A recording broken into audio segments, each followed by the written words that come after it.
de nuevo con ustedes para ayudarles a tener un camino de conciencia con Dios y la palabra. Recuerden dejar sus comentarios, inquietudes y curiosidades en el chat de comentarios. El tema que se presenta en Despierta hoy es el anuncio. ¿Qué pasa con el anuncio?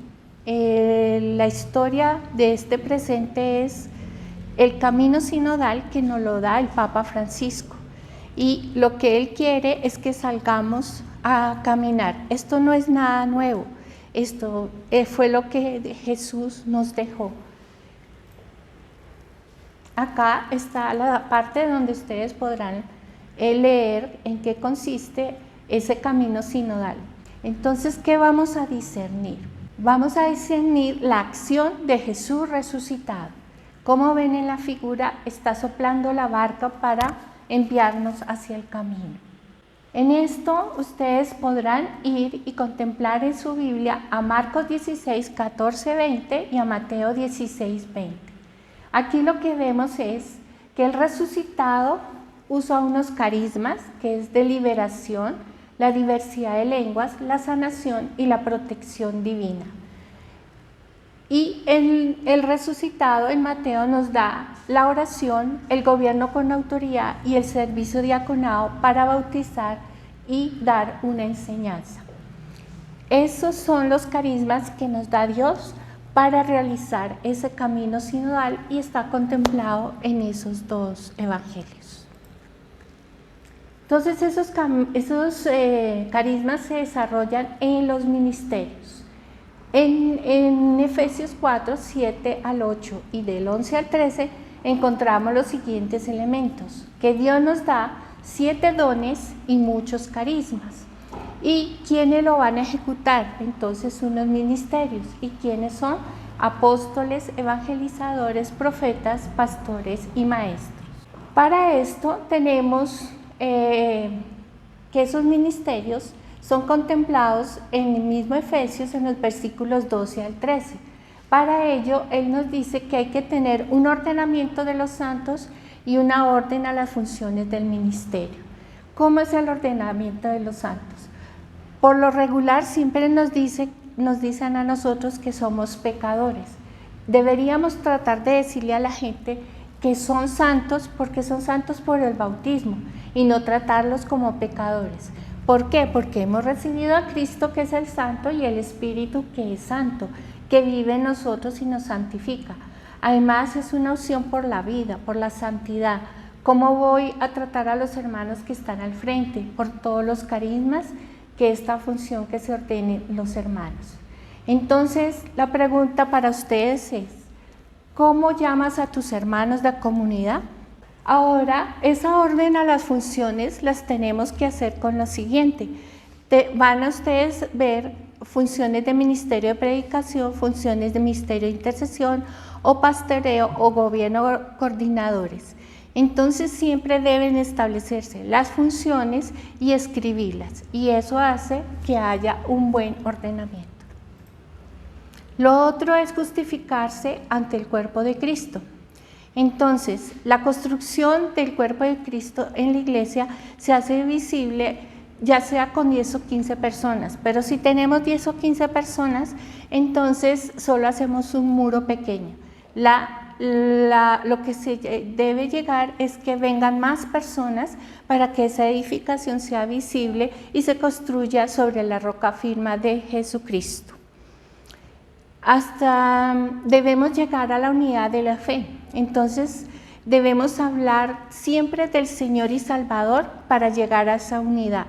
Y con esa visión, el propósito de la iglesia y la meta siempre será Jesucristo. Muchas veces van a encontrar que en la creación de las iglesias están muy pendientes del dinero, pero el dinero es un medio.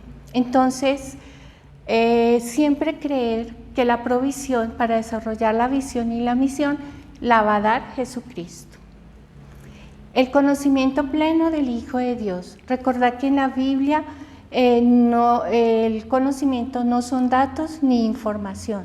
El conocimiento de la Biblia es experiencia, es una intimidad una comunión con Jesucristo. Se busca el estado del hombre perfecto y es simplemente que llegamos a conocer a Jesucristo y nos parezcamos a Jesucristo. Y la madurez es que tengamos en la mente manifestaciones como un Cristo en la tierra y nos lleva a tener la mente de Cristo. Los carismas funcionan para la comunidad y en la comunidad.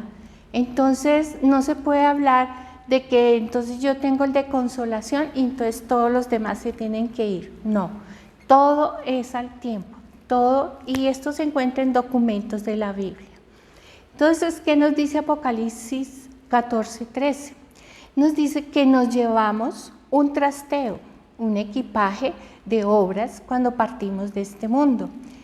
¿Por qué? Porque él dice, luego oí una voz que decía desde el cielo, escribe, dichosos los muertos que mueren en el Señor.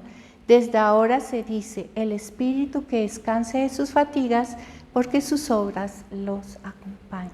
Aquí, para comparar eso que dice, esas obras que nos llevamos, encontramos la cita de Mateo 25, 31, 46. Acá es un comparativo de lo positivo y lo negativo. Entonces, el positivo es que las ovejas van a la derecha y otras ovejas van a la izquierda. Las que hicieron el plan de Jesús, pues tienen unos premios y los que no tendrán su sentencia. Entonces, tomando ese Mateo 25, 31, 46, vamos a ver cómo se proyectan esos ministerios y apostolados por los servicios eclesiales. ¿Cómo se ve eso? Entonces dice, porque tuve hambre y me diste de comer. Entonces se crea la pastoral de mercados. Tuve sed y me diste de beber, la misma pastoral de mercados.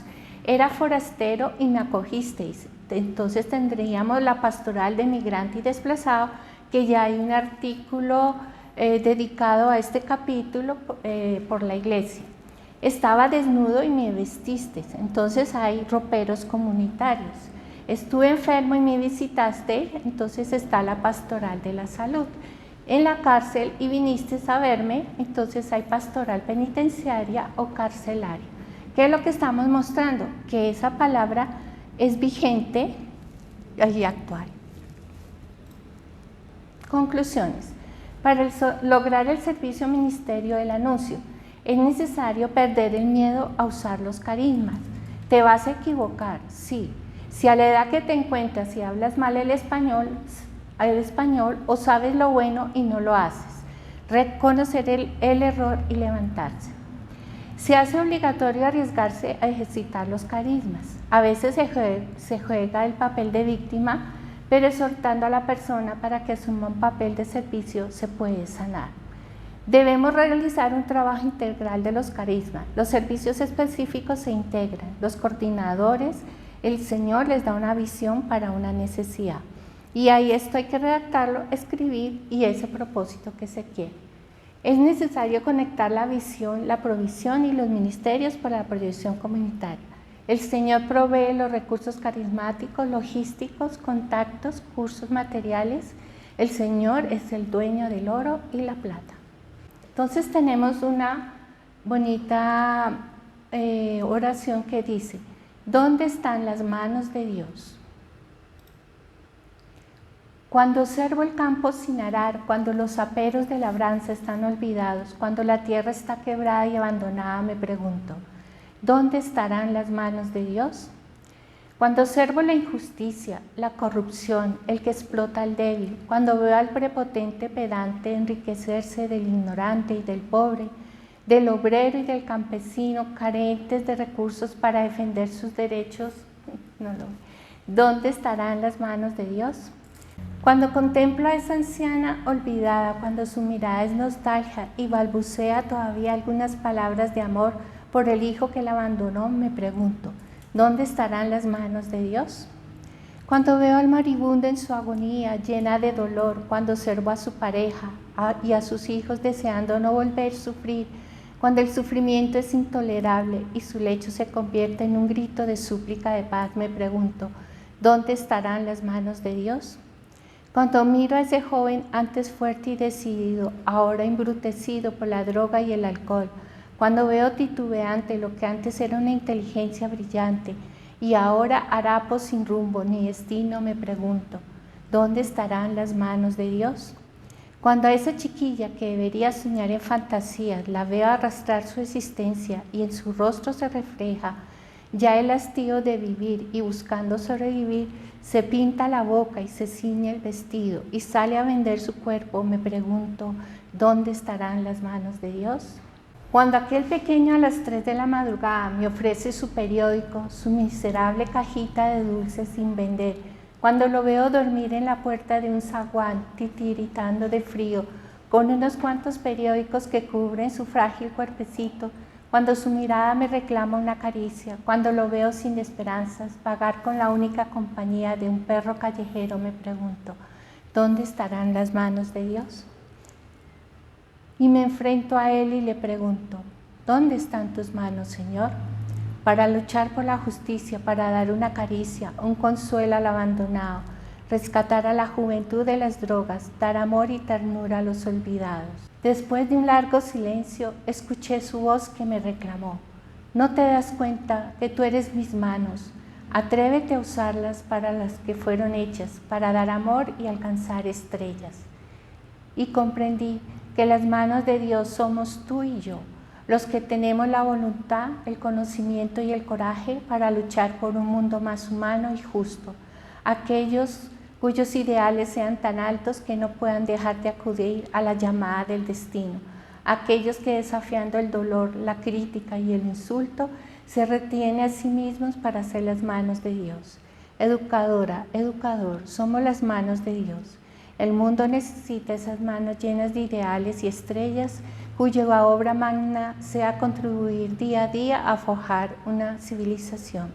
Unas manos que busquen valores superiores, que compartan generosamente lo que Dios nos ha dado y puedan al final llegar vacías al cielo, porque entregaron todo el amor para el que fueron creadas. Y entonces Dios seguramente dirá, estas son mis manos, bendice mis manos, Señor.